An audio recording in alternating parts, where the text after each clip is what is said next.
en direct du 314 du premier étage, pour être précis, avec Francis Van Litternburg qui est à mes côtés. Van Litternburg, absolument Laurent, merci. C'est bien prononcé. Magnifiquement. C'est pas facile à dire. Magnifiquement. Francis, attention, vous connaissez le principe de l'émission. Oui. Alors moi je vais prendre au hasard le numéro 7 qui est mon numéro...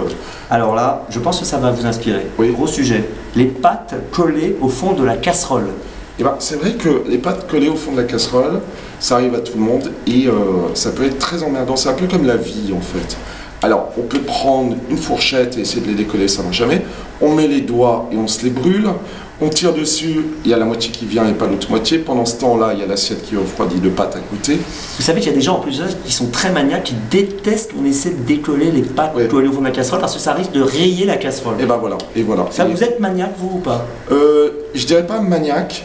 Mais il ne faut pas lire quelque chose là-dedans, il ne faut pas se dire oh merde, ça n'arrive qu'à moi, normalement, ça... Les choses qui arrivent mal dans la vie, ça arrive à tout le monde, et il ne faut pas lire un sens dedans. Bon, sans vouloir faire de la philosophie de bar, quoi. Ce qu'il faut absolument se dire, c'est que il y a des bonnes choses et il y a des mauvaises choses, et que les pâtes qu'on va manger vont être superbes. Donc on oublie celles qui sont collées au fond de la casserole, voilà. Finalement. On peut faire l'impasse. Voilà, et aucun moment n'est parfait. C'est la théorie du chaos, ça vous connaissez? Non. La théorie du chaos, c'est que l'ordre parfait n'existe pas, il crée forcément le désordre quelque part. Et ben voilà, c'est ça un peu les pâtes collées au fond de la casserole. C'est énorme là ce qu'on est en train de faire quand même, hein. En direct du Festival de Cannes. Laurent, j'aime beaucoup cette question parce que je trouve qu'elle va plus loin que juste des pâtes. Rien n'est parfait, aucun moment n'est parfait.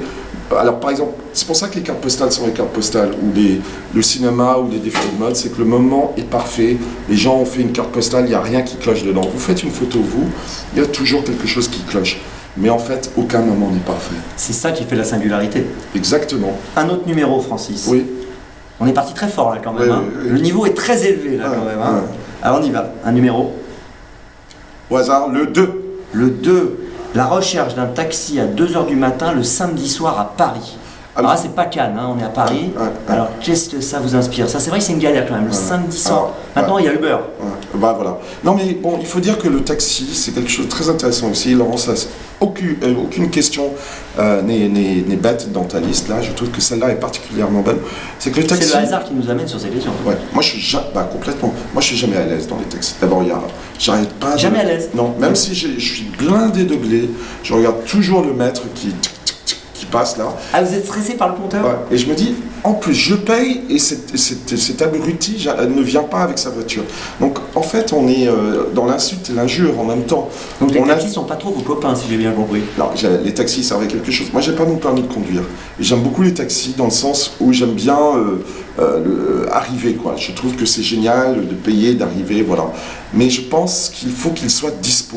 Et ça fait partie du truc, c'est que... Est-ce qu'il y a des rencontres étonnantes qui vous sont arrivées justement dans un taxi à 2 h du matin avec... Pas dans un taxi, mais des files de taxi, oui. Ah, c'est vrai que la file peut être conviviale. Il neigeait sur Paris et il y avait très peu de taxis, c'était la nuit.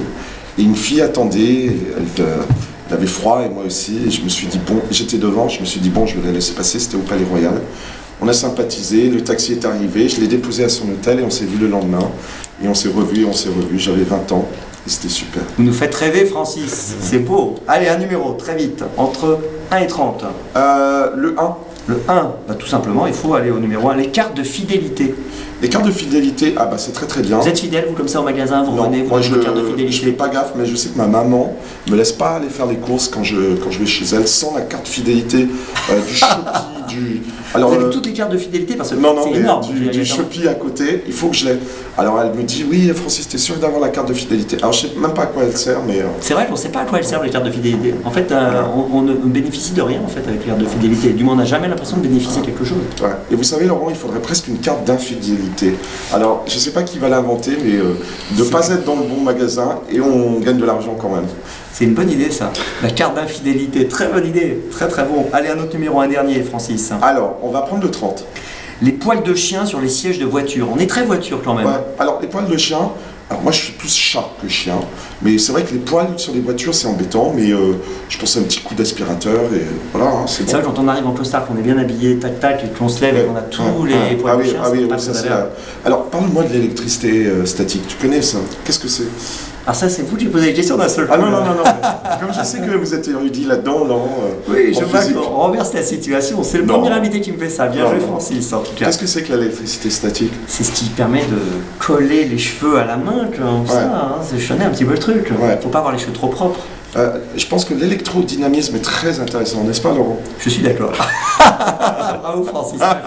Attention, Francis, maintenant. Je reprends la main. C'est le moment du coup de cœur ou de la promo. Vous choisissez quoi, coup de cœur ou promo? Moi, je pense que je vais prendre coup de cœur. Alors, allez-y. C'est complètement bateau, mais Laurent, moi j'aime bien tes interviews. Alors, si tu permets, je vais faire un petit coup de cœur pour tes interviews, parce que mêler le hasard à des questions qui sont pas bêtes et qui nous emmènent où elles nous ont emmenés, c'est pas mal du tout. Et surtout, on n'a pas le temps de s'embêter. Hein, c'est cool. Bravo, Laurent. Merci pour ce coup de cœur qui me va droit au cœur. Oh là là, on aurait préparé ça, on n'aurait pas réussi à faire mieux. Francis, maintenant c'est le mot de la fin. Attention, la caméra se rapproche. Gentillesse. Jamais connu. Jamais. Vaut mieux que je dise ça parce que si mes parents le savaient, ils pourraient le barder. Chez les amis peut-être. Tais-toi un peu, vas-y, dis pas tout. Bon, jamais. Jamais. Vous brossez pas les dents? Si. Mais pas électrique. Si. Je sais pas. Dis-le moi. Ça va, tout va bien.